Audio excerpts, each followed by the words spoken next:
Recording in progress. So, and Naomi's had a number of books, of collections of poetry published, 10 poetry pamphlets and 3 full collections. So we are privileged and delighted to welcome you this evening, and please take it away. So I'm inviting Naomi to take the floor, and away we go.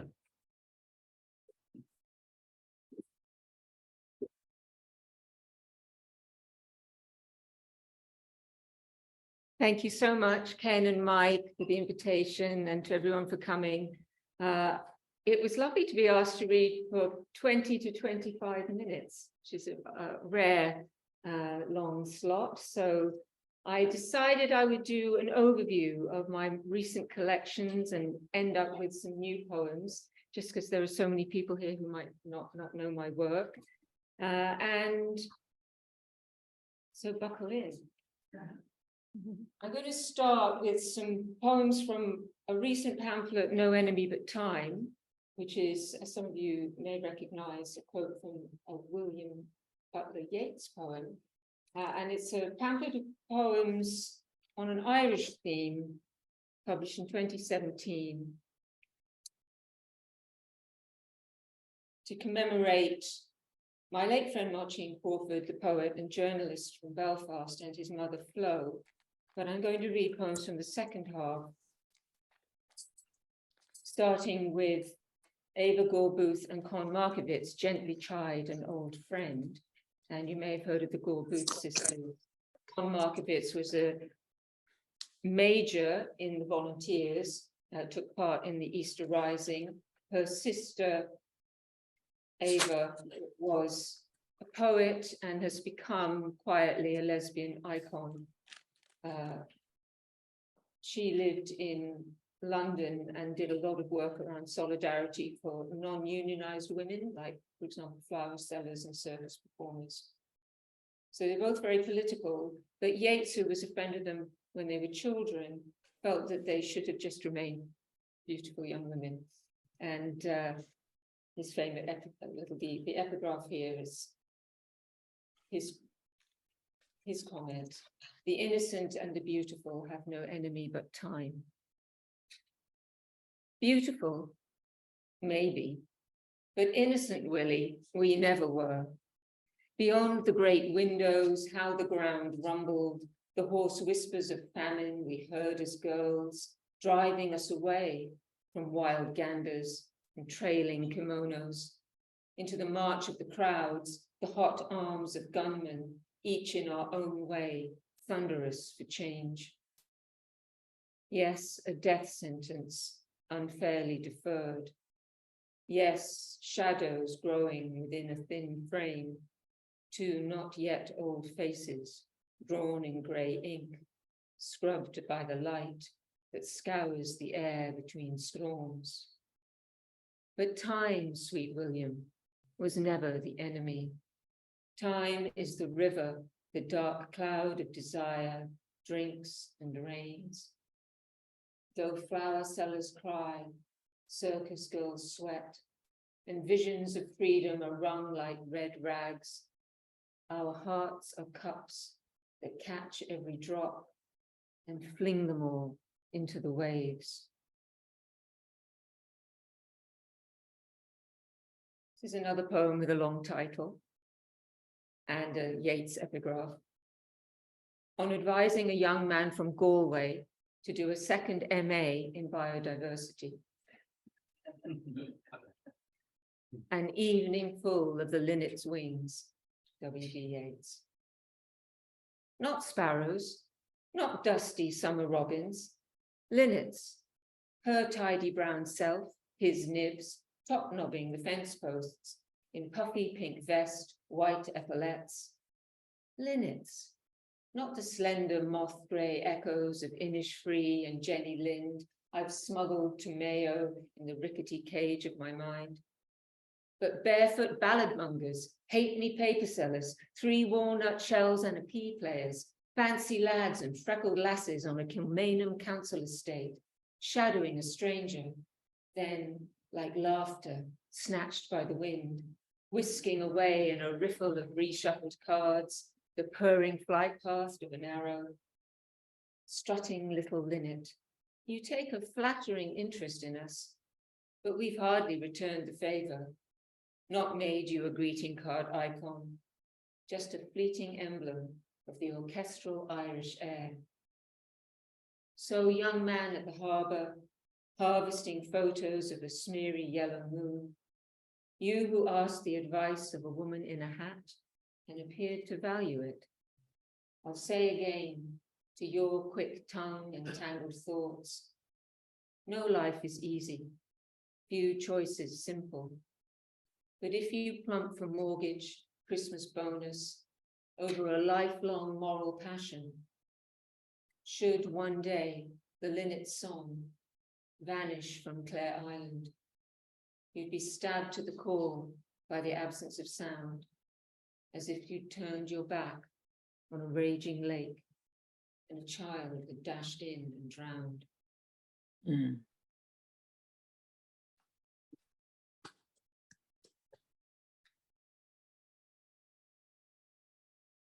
So I'll come back to climate crisis, eco crisis later. But in terms of other crises, my second pamphlet I'm going to read from tonight is called Impotence, and it covers the arc of austerity politics from before the 2019 general election through the pandemic.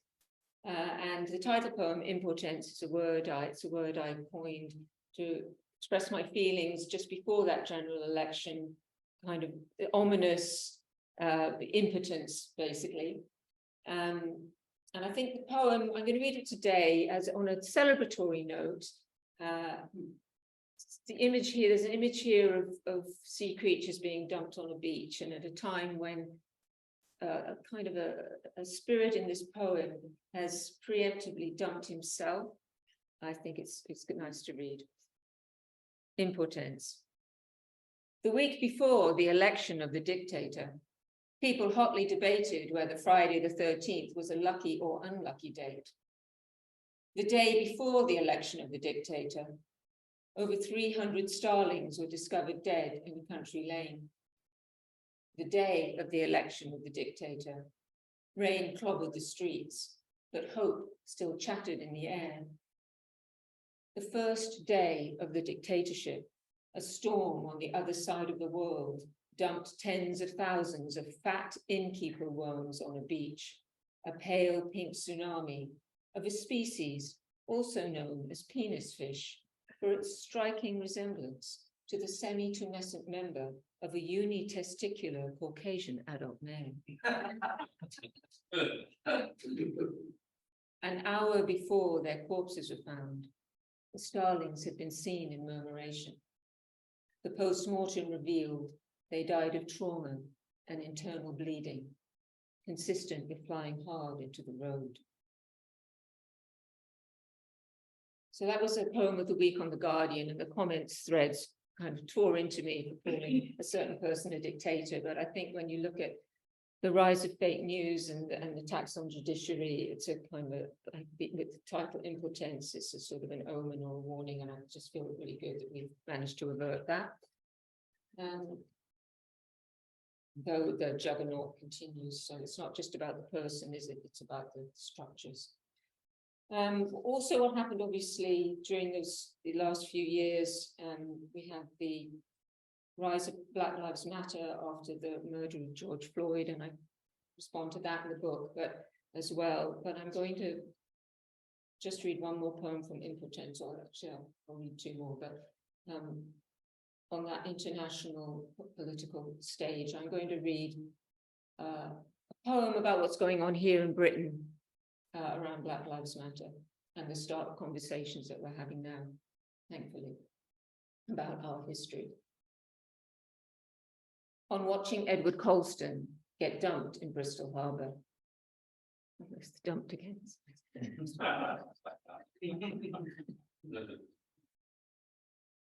Was there a poem in the long grass today? In the black spotted blood drop of a ladybird claiming a stem? the reticence of nettles at a distance, that enormity of sky beneath which other people marched from Minneapolis to London, Amsterdam to Accra. If so, I didn't find it. Nestled as I was on the crest of a hill between Tower Block and Garden Centre, spiderweb and iPhone, failure and elation, a white friend with an elderflower posy, acknowledging her fear of black men on the street at night, and at my back, licking its blue lips, the history-hungry sea.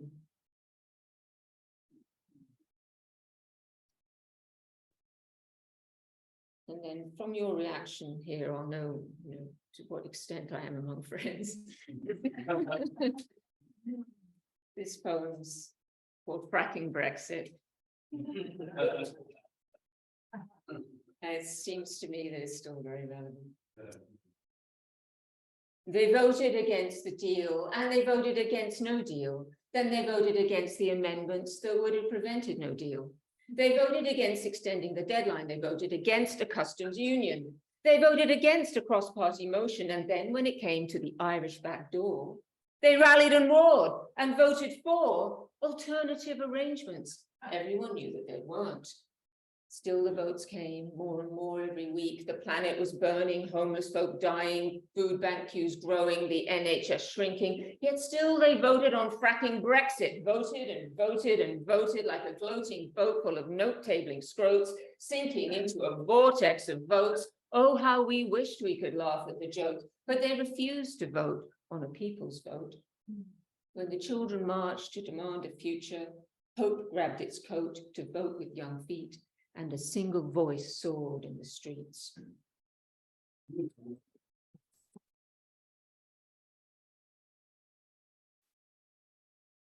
I think. Okay, so I would very much say that Black Lives Matter, Black Lives Matter movement also very much relates to the Palestinian experience. I've been involved in human rights campaigning for peace and a just peace in Israel-Palestine, human rights-based approach based on human rights of everyone in the region for over a decade now. So I'm going to read some poems from my latest collection, Adamantine, starting with some poems relating to that activism. This is a short poem called Indelible. It's in memory of Razan al-Najjar, who you will probably remember as the young medic who was killed by a sniper in the summer of 2018 during the Great March of Return, which took place on the Gaza border. Her mother clutches the evidence. A white coat, no longer white, but rust red, blotched like the hide of a gazelle, discarded by drunken poachers after slaughtering the herd. As cameras circle, news feeds buzz. This woman's grief points like a finger to a truth beyond proof. Its red crescent still just visible. This vest is mercy's banner, sunset stained. Of course, there's violence on both sides, and I think that needs to be contextualized in a political understanding of the situation as a colonial occupation and possession of, ambition in the region. But the fact of that often gets lost in the reporting of the sort of the two tribes kind of lens, which is nowhere near broad enough or deep enough.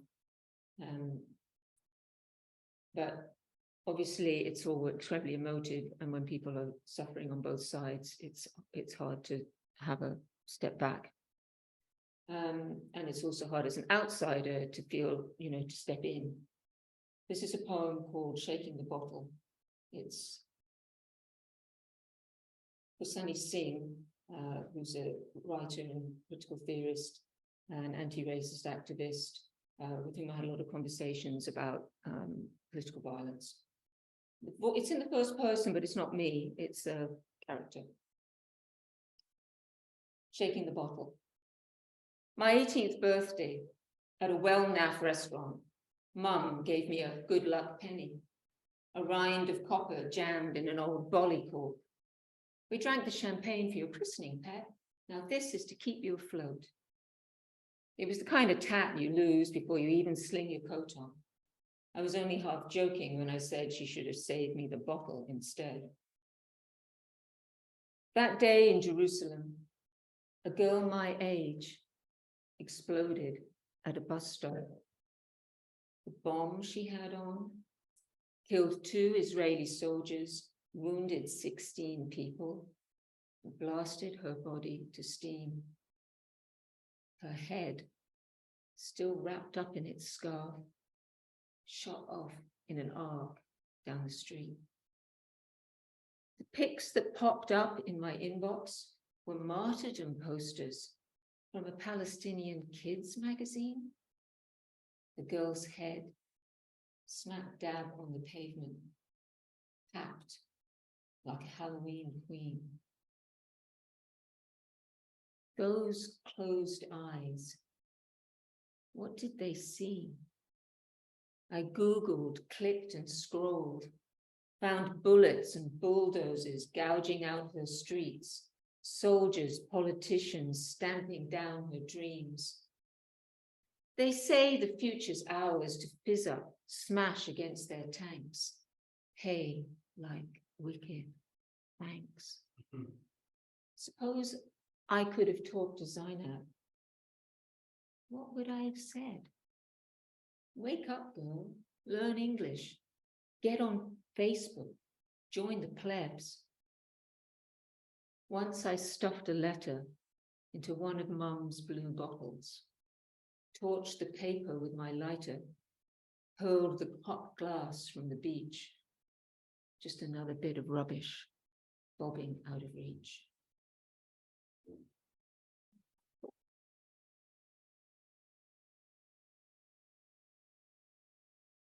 I've been to Israel-Palestine 3 times now, and I always meet with activists from all the various communities. And the last time I was there, I was very fortunate to meet Mordecai Vanunu, whose name I'm sure many of you recognize as the whistleblower who spoke to the British press about Israel's nuclear capacity back in 1986, and was placed under house arrest, and is still held in Israel, is not allowed to leave, even though he's actually convicted of being a traitor, and the rules are that traitors must be evicted. He's not allowed to leave, even though he's also married to a Norwegian woman now. So this is Nestler's for Mordecai. Is a bird still a bird without wings or song? Ask the whistleblower. Feathers clipped, beak bound with barbed wire, he stalks the streets of a riven city, tracks the scars across its hills, scents the wind, awaits the call.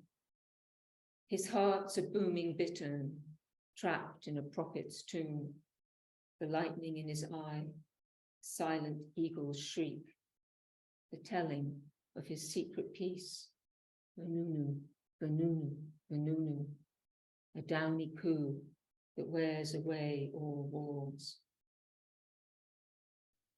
And I'll just say that the most hopeful thing that I've come across in my campaigning and all the people that I've met in that conflict is the idea of the one state solution, and the fact that it is already a de facto one state.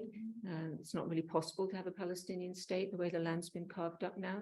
And all of those people have a deep emotional claim on the land, and only really between them working together to share it in a democratic way, I think will there be peace. That's just my personal view. And there are people behind that vision now, and that's well worth looking out for. One democratic state. Now I have completely lost track of time. So usually there's a little one on the computer, but there doesn't seem to be here. So I'm just going to, I think I've been talking so much. I should probably cut out a few poems. I think I'll leave the cancer poems. There are also section cancer poems in here. I'm going to read a poem about Canada. I'm from Canada. I was born in the UK, but I grew up in Canada. I'm going back there this summer. So I'd like to read a poem about one of the summer trip I took to Canada a few years ago. It was the time of the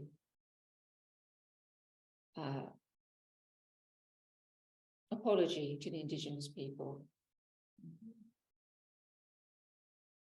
And it also refers to Joyce Wheeland, the artist, white Canadian artist Joyce Wheeland, and the Indigenous artist Daphne Odjick. True patriot love. O Canada, my home and stolen land. Yet again you pulled your woolly toque down over the eyes of the world, scored high as legal cannabis on the International Peace Index, and like a windblown hippie chick sucked back over the Atlantic to demand her slice of the placid national pie. Your prodigal adopted daughter is strolling once more your warm, wide streets, soaking up the serenity emanating from the tarmac, squeezed like miles of grey toothpaste across your uncomplaining soil. For hey, what's there to complain about in the true North, stoned and free? Here in Toronto, the cabbies are eco-philosophers solving the global biofuel crisis. The hat makers at artist co-ops promote protective linen fibers, and judging from the corner stores, the whole city's blissed out on herbal teas, aisles and aisles of tranquil magic, calming karma, tension tamer, sleep easy. Even the thief who nicks my brother's laptop, iPod, and prescription sunnies is a model of courtesy, a considerate criminal, barely crossing the threshold, kindly foregoing the TV and CDs, while outside the apartment, the gentle whoosh of streetcars passing through the night whispers of the peace inherent in transporting a tolerant, multiculti populace home from the ball game, the Leonard Cohen concert, and the liquor board store. As the homeless man at Spadina and College telling me jokes about yogurt intuits, it's all quite the culture shock.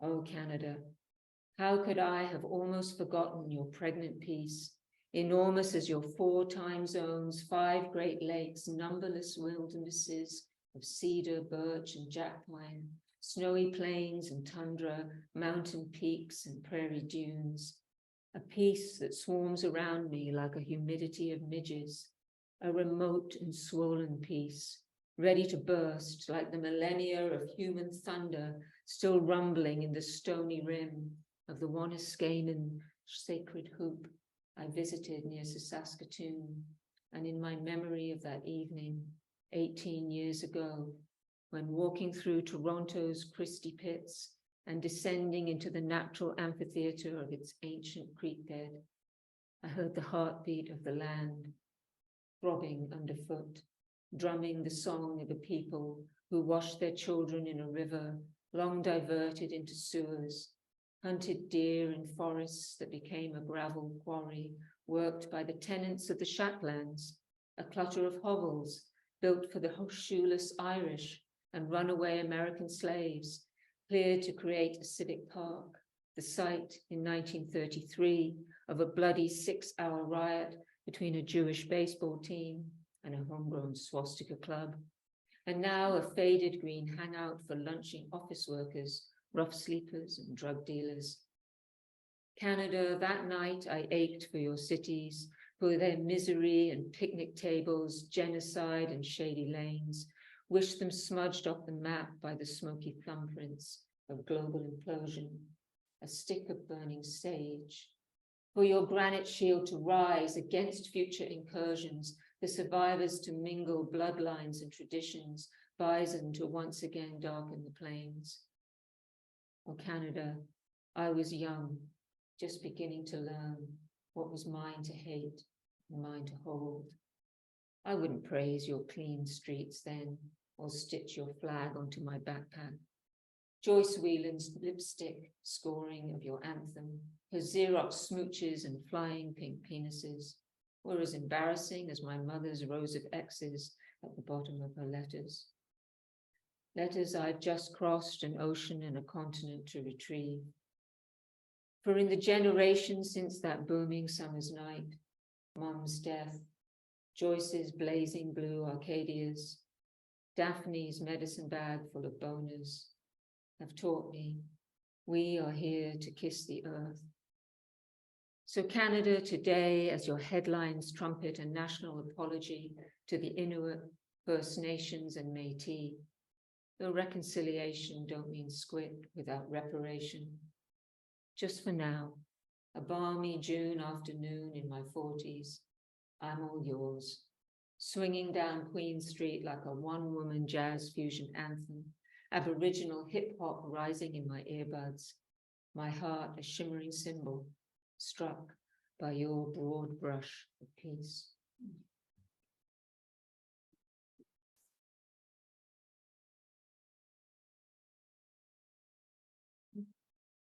I think I've got time for two more. Okay. Okay. Yeah. Short ones, not long ones. Though I do like, obviously, writing long poems. Speaking of longing, long poems, here's a poem about longing. Longing is by definition for all that which may never be attained. Desires stretched over years, lifetimes, generations, greasy, glutinous, translucent, like a racked heart made of raw wool or dough, except the sweater will never be knitted, just endlessly scoured.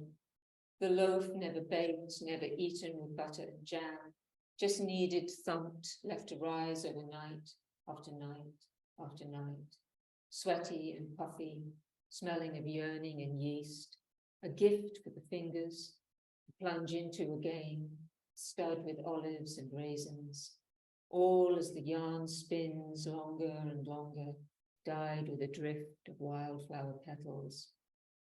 Oh, longing, haven for all our unravelings, worn tangle of paths, luring us down to the heart of the earth, the promised bread of our being, without which we might seize, devour, cram into our mouths, without ever tasting our lives.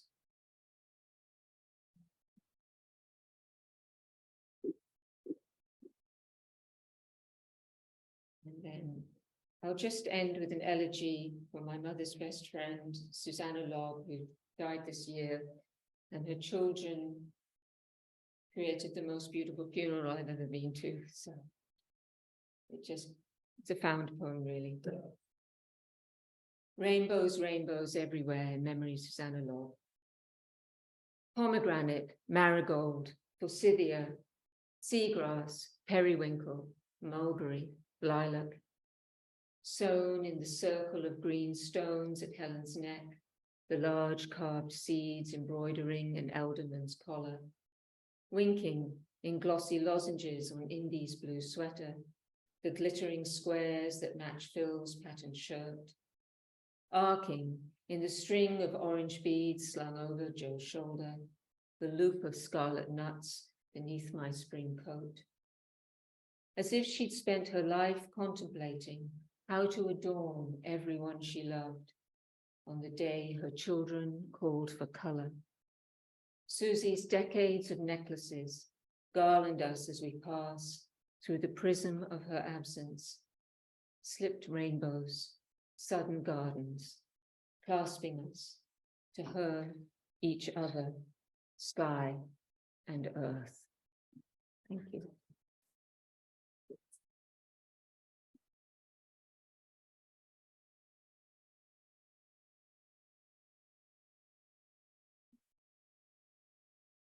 Well, just wow. Naomi, thank you so much. You've given us such a gift tonight of your reading. Thank you so much.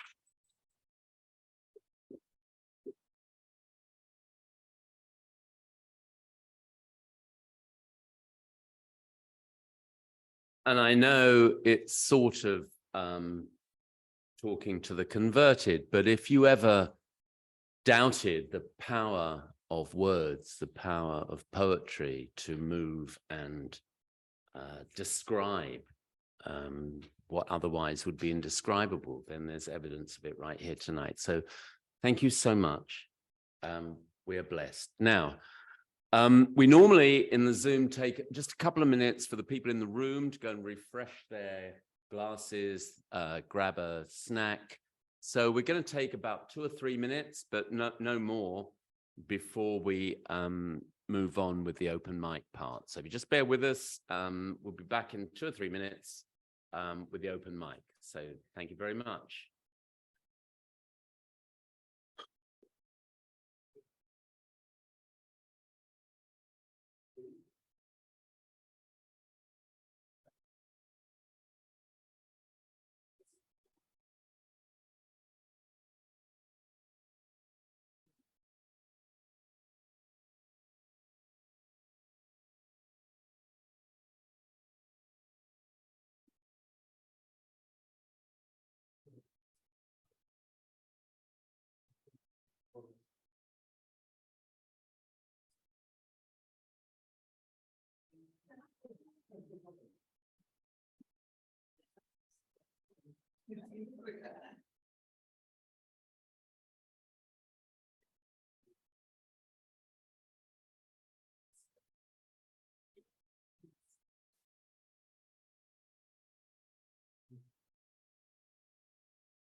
Are there any people in the panel who can come?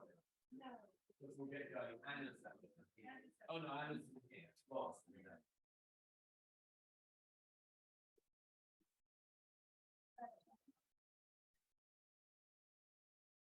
Right, okay. Everybody in the room, everybody on Zoom, please stand by microphones and we'll go with the open mic part. Those of you in the room, I am reminded that Naomi has brought some books. So if you would like to talk to her afterwards, and if there are some books you'd like to purchase, she would be very happy to sell them to you, I'm sure. So please do. They're on the table there with her. So see her afterwards if you'd like to. Okay, so we're going to start with the open mic. And as usual, we'll flip between in the room and on Zoom. And I have the whole list. There it is. I have the list of people who have signed up to read. So we're going to kick off. We'll kick off in the room. We've got more readers in the room than we have on Zoom. So we'll have a few people from the room to start. So can I kick off? I think we'll start with, is she here? Yeah, Polly, it's you. Polly.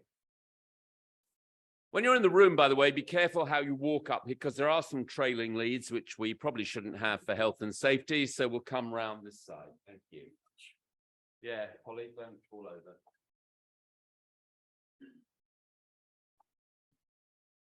Right, hi. Thank you, Naomi. That was a fantastic reading. And you go to places I'm trying to avoid with the P word, politics, but I keep getting dragged.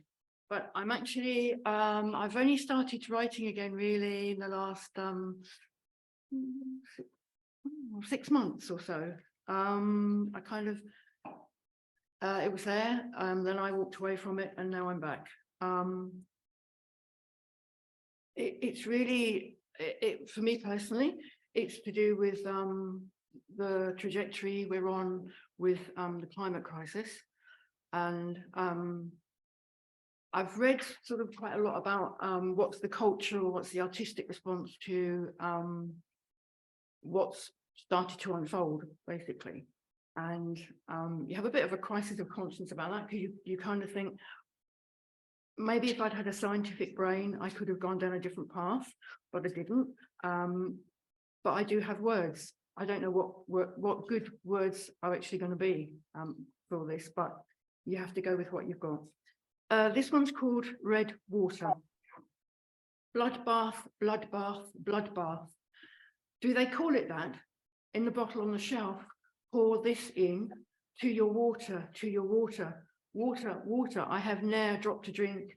Bloodbath. Do they call it that? Pour it in, pour it in. Carmine, magenta, crimson, plum, ruby, cerise. The pink is the softest, the blood-gorged glass, the shelf at a half angle falling. To this, to this, to this, would it bubble, bubble, bubble? I have no water to pour it in. Pour it in, pour it in, pour. Why are they always with us?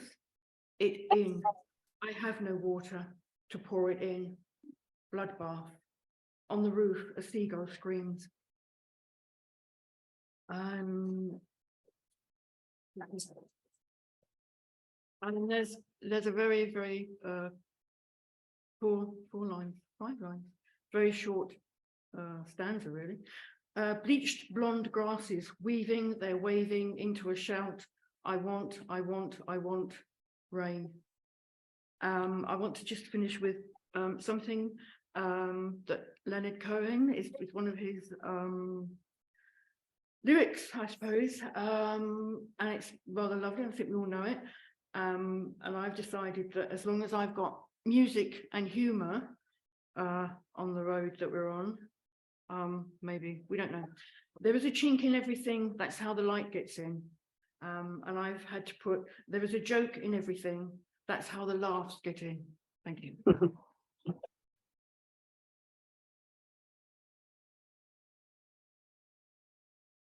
Thank you, Polly. And that reminds me that, sorry, no getting at anybody, but I forgot to tell you the rules of the open mic, which you all know by now. So it's one piece, no epics, I mean it. So bearing that in mind, we will go, please, next with Ros.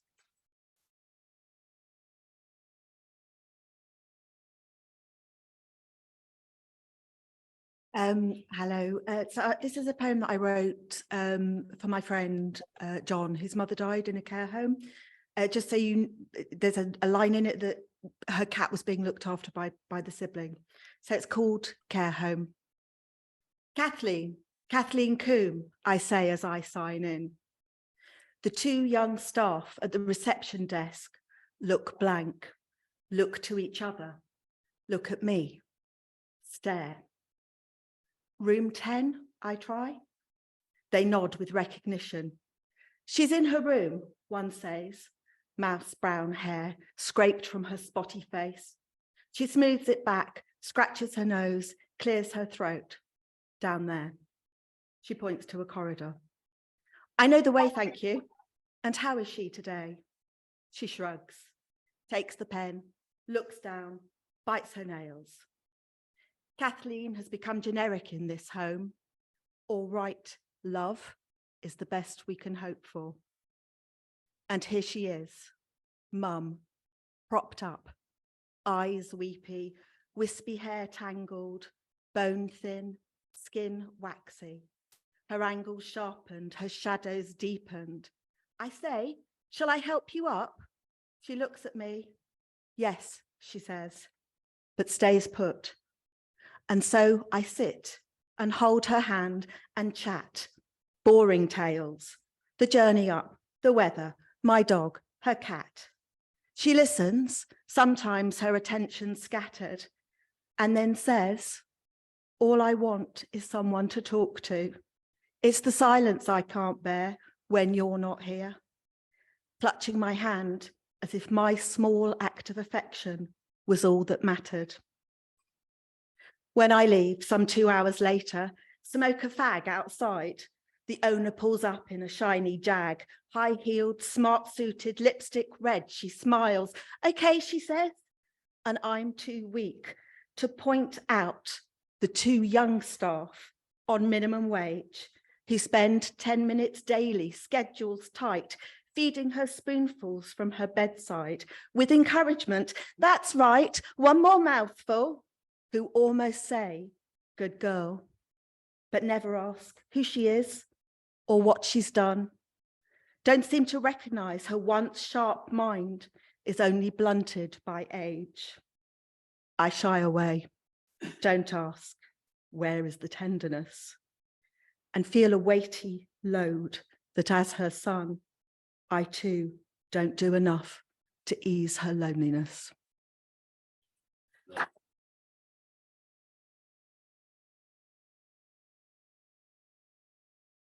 Thank you, Ros. Thank you very much. Okay, we're going to go on to Zoom next for our next reader, and it's going to be Lou. Lou, hi. Please unmute yourself. Hi, thank you. This is a recent poem, excuse me, written in response to the refugee experience of a family I know.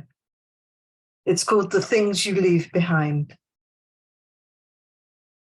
They ambush you, the ties that bind, when the moment has passed for a change of mind. Roots, generations, false accusations, a lifetime of habit, African hair, your need to uncoil it, and your far-flung mother tongue among the things you leave behind. When the hour has passed for a change of mind, tomorrow's dreams, survival schemes, travel bans, own pots and pans, a cousin's laugh, her photograph, casualties of geography, the things you leave behind. When the day has passed for a change of mind, no place to pray, no own doorway, no Sabbath on Friday, child at play, no passport or support in a kangaroo court, assorted things you leave behind. When the week has passed for a change of mind, you've no ID, no clarity, unholy acts by bureaucrats and an orange cat called Trump, the apple of your child's eye, the guilt you cannot leave behind. When months have passed for a change of mind, a mother, a brother, self-esteem, your secret scream, an iron rod, the hand of God. Family jokes, familiar folk, not out of mind, just out of sight. The love you've left behind. As poem on a desert wind, a year has passed for a change of mind. The savor of hunger, a salting of tears, a daily dread, the disappeared, feared, dead, flatbreads, unsafe embrace, packed suitcase, spices, crises, uncivil war, a bridge too far, when home is what you've left behind, and home you long to find.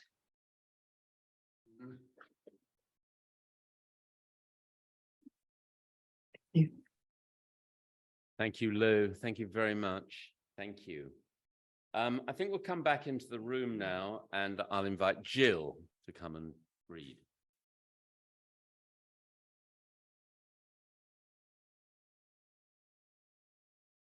Hello, I'm again another person who's just come back into writing after many years of not. And I thought that I would take this opportunity to help you, for you to help me with this moral problem that I came across. I was shopping in Lidl, looking at the cheese, when a woman with a baby said to me, "Please, could you hold my baby while I examine these sprats?" So I said, "No problem, I can do that." I was holding the baby going coochie coochie coo, when just at that moment, someone dropped a vindaloo. An old lady slipped on it while reaching for a roll, and her trolley full of cat food spun right out of control. In the middle of Lidl that particular day was a huge pile of anvils in a pyramid display. And I could see that the trolley's trajectory and velocity was about to make them topple with great furiosity. I had only moments to decide what to do, as a potential disaster was about to ensue, because just where the anvils would ultimately fall sat a classroom full of children from a primary school. They were on an educational visit about farm to plate, sitting blissfully unaware of their impending fate, colouring in unicorns on a worksheet labelled with rump, sirloin, brisket, and other cuts of meat. I could feel people collectively holding their breath. All of the children faced certain death. I was the closest, and now I could see the only one with a chance to stop this was me. Should I act or not? I was afraid a difficult sacrifice had to be made, but I could hear in my mind the school children's squeals. So I threw the baby right under the wheels. This diverted the trolley, which came harmlessly to rest in a pile of cushions sewn with pugs wearing vests. The children were saved and the tension now eased, though the baby's mother didn't look pleased. People clapped and they cheered and they said I was grand. The teachers came over, shook me by the hand, relieved to avoid the paperwork to be filled if on the school trip all the kids had been killed. At the time, I felt like Robert De Niro at the end of Taxi Driver when he's a hero. But when I got home, I was pondering maybe I may have been wrong in crushing that baby. Was saving the children just because they were more worth squashing a baby on little shop floor? I thought asking on Reddit is one way of knowing. Was I the arsehole? The debate is still going.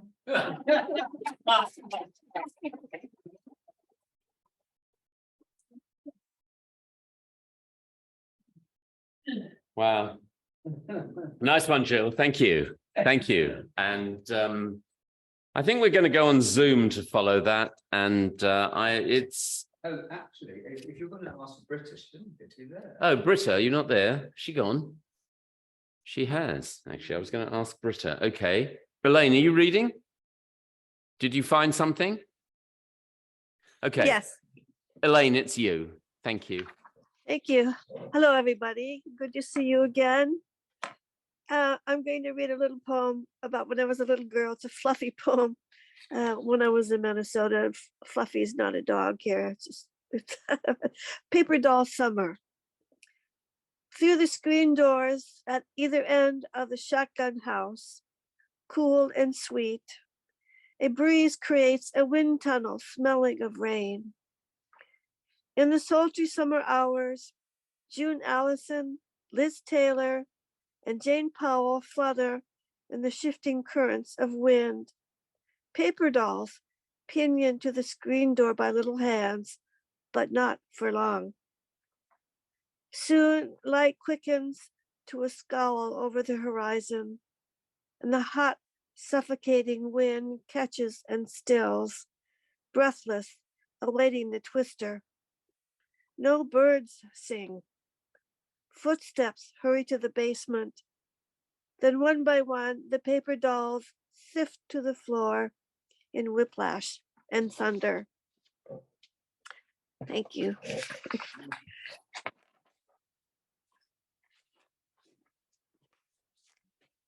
Thank you, Elaine. Thank You're you very welcome. much. Yeah, thank you. So we come back into the room now, and I'll invite John, please, to come up.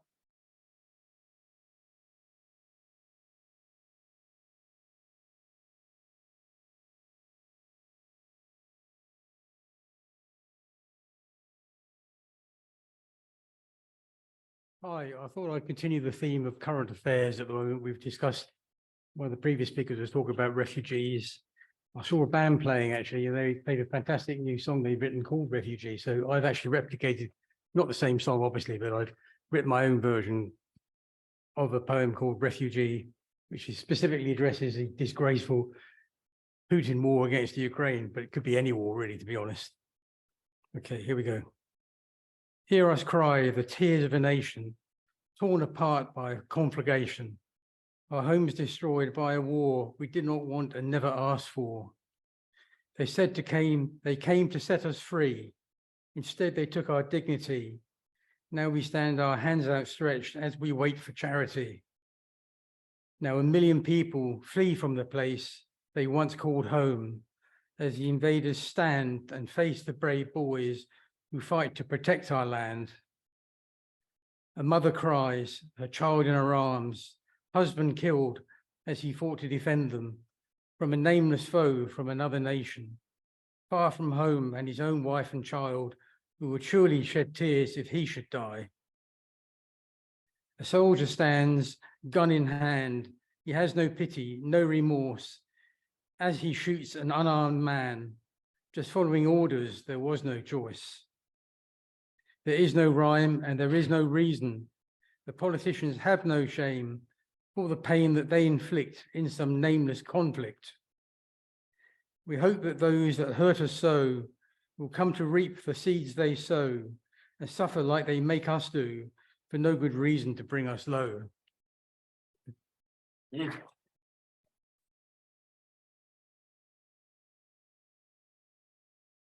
Thank you, John. Thank you very much.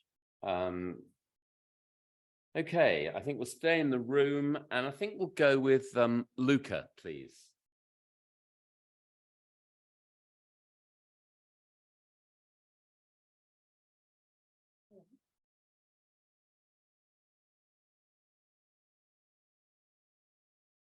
So I wrote this after listening to the radio recently, and there was a segment about people complaining basically about their new build houses.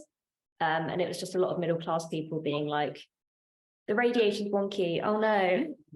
And it was followed by a segment of talking to survivors of child abuse, which really made the new build people look a bit silly. And so it's called Snag. They are not blank people, though they try to sterilize the walls and rip up the carpet as if clearing a crime scene. They prefer an absence of colour, smooth lines, clean plaster, untouched work surfaces. A stuck dial blasts desert heat out, making sweat blister their brows, making the paintbrushes stick. Harder than they anticipate, than the manual says. The microwave whirs and the foam makes everyone jump. Soon the new carpets lie frayed at the edges. There are scratches on the walls, as if the beasts are attempting escape. Melodies drowning out their scuttling echo against the ceilings. It's too hot to breathe. It only took one match and some petrol through the letterbox. The door was wedged shut, one to add to the snag list. When questioned, they said, I thought the house needed a little colour, some personality, something to liven up the place.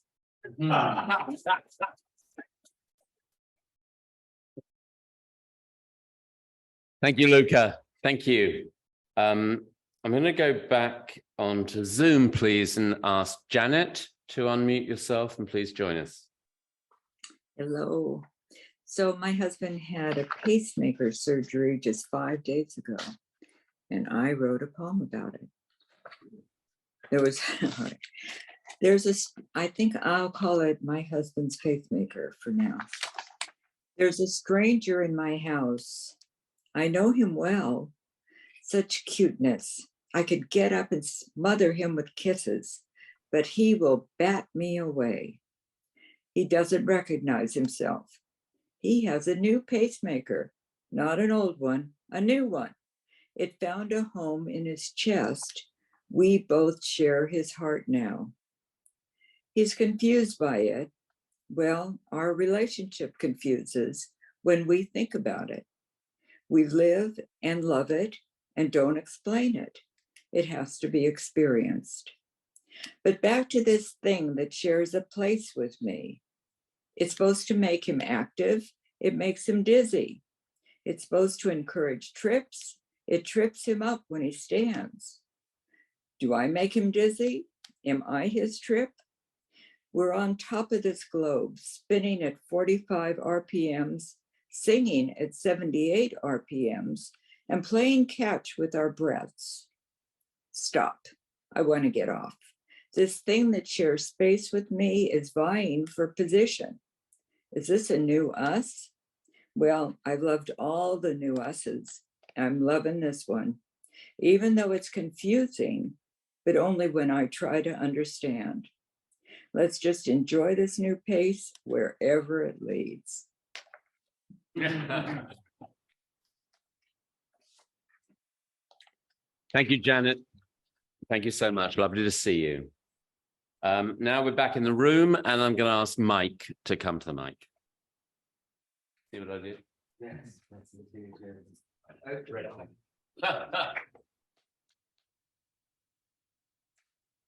Thank you. What's that saying? Later. Naomi, thank you so much. That was an incredible reading. And thank you everybody for being here. It's so special for us all to be sharing creative writing together, original writing. We're blessed to have this space at Wagtail. just a reminder, if you've not donated, please do. There's a minimum suggestion of £2. And that really does help us to do a great deal more. We're going from strength to strength with Words Out Loud. Our first Wednesday of the month, open mic, where are we, June? So 2 weeks ago, we had about 62 people in here, and 21 people read. So the majority were audience members, which has always been my dream, that you get half the audience reading and half here just to come to some entertainment. So it's great. This is a poem I wrote, I think, last summer. It's a bit self-indulgent, so excuse me for that. It's called Dragging His Beat. It's become a little lazy in the hazy fog of waiting through the years now since the words started marching from the tip of his pen. They seem to say the same kind of thing again and again. And lately, there's a haltering, faltering, sort of spluttering kind of groping with a dead heart stop kind of syncopated rhythm in the cloak dark soft shoe scuffing park of dazzling stars that have taken to wandering outside the gates of heaven. Each and every one of them, of course, has that light spilling from his sneakers. Why do they all wear sneakers?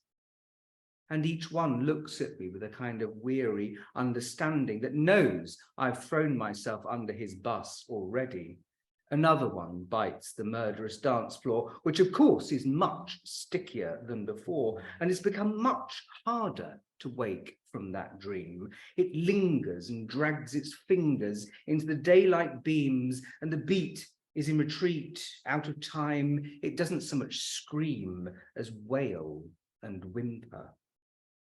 The summer is coming, and one wonders this year if he'll finally stumble, tango, rubble, fumble to the ground, having been shot through the heart with 100 staccato rounds from one of those angels whose light spills out from his sneakers.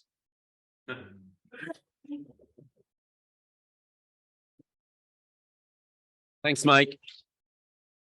Thank you. And now I'd like to invite Anna, having returned to us from the trauma of A-levels.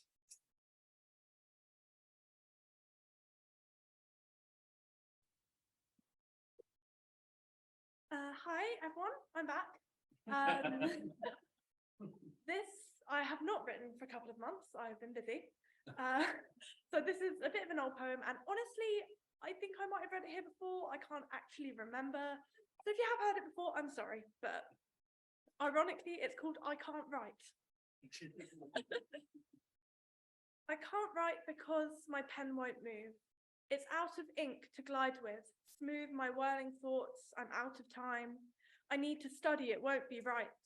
And writing feels forced, doesn't flow from my hands. My brain is taut, wrung out, no space for demands. I can't write because when an idea appears, it's 3 a.m. and I'm brought nearly to tears.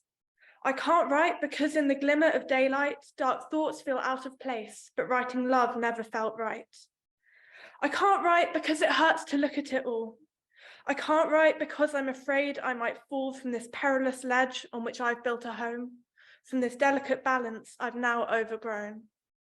And yet, when I write, it pulls me from the brink. It channels my feelings. It helps me to think, really think, not just worry and wrap myself up in a web of half realities I thought I'd long forgot. No, think. Untangle from the jungle I made. When my pen hits the paper, I'm no longer afraid. Thank you.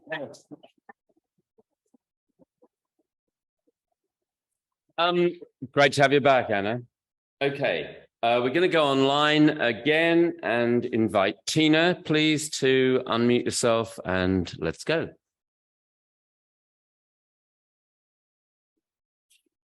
Hi, everyone. Firstly, I'd love to thank Naomi for such a wonderful reading. Really enjoyed it. My poem tonight is called Peony. Sorry if I don't sound very enthusiastic, but I've hardly slept for about 3 days and I'm just really feeling tired now. So it's called Peonies. We all have little ones in there, she says, with a faint smile on her lips. Tiny buds promise petalled froth and candy floss, now pink vein ribboned. Silky green knobs suggest something. Days, weeks pass, yet nothing. Something will come from nothing, she says, with a gentle wave. I wait and watch and wait for something. I feel I see my heart in those satin pearls unfurling with a blush of scent and yesterday's desire. Pretty as a post-coital flush, plump as a lover's kiss bruised lips, sweet breath fragrant with summer. We all have little ones in there, she says, plucking a petal with her fingertips as she passes.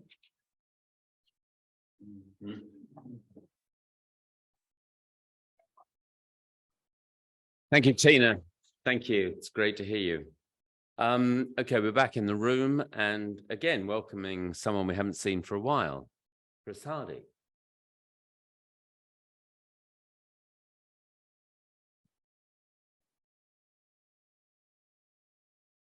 I don't know how to adjust this. Here we are.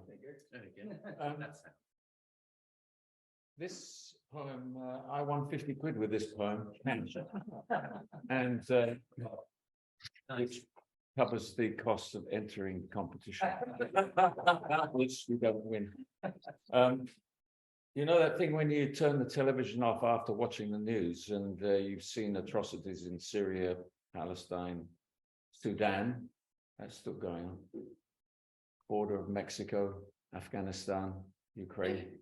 You turn it off thinking, what am I supposed to do with this?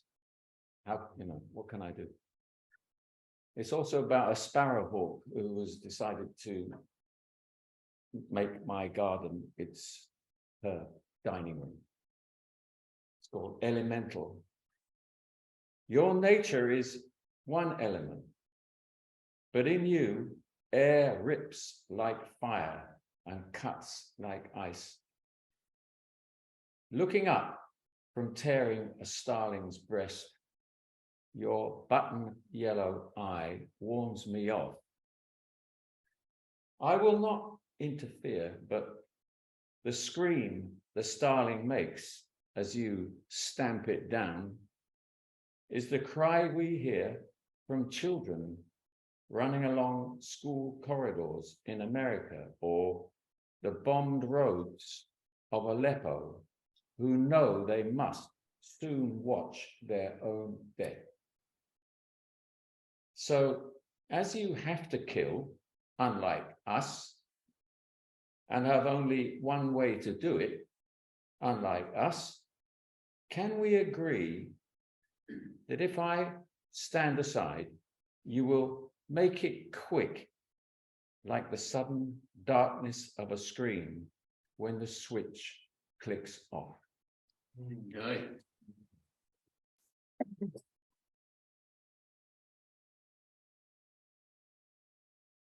Thank you, Chris. Thank you. So that's what we've been missing. Come and join us again. Christine.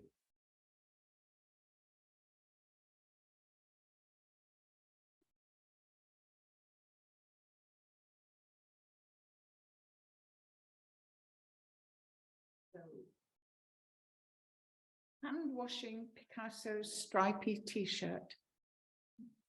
I knew at once he had his gimlet eye on me. Why wouldn't he? Though I didn't resemble the others, Marie-Therese or Dora Maar. He held my pale hand in his sun-tanned paw. He would paint me, he said, if I wished. I was captivated.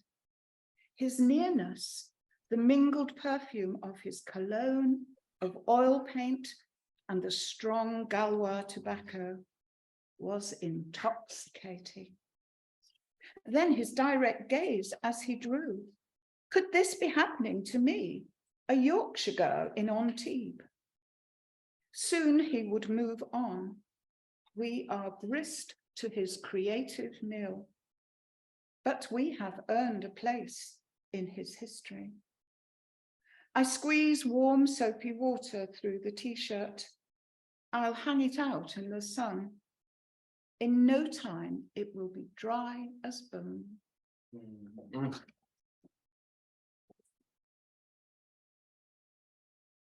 Thank you, Christine. Now, I'm hoping that everybody that's wanted to read has read. So now is the time to yell and shout if you haven't read and you'd like to. Okay, I'm going to finish with one. So it's interesting, isn't it? We've had a sort of partly eco theme, among others. So I've got this poetry, this series of poems, 4 poems, which I've called the Gaia Paradigm. I don't know if you're familiar with James Lovelock and the Gaia hypothesis.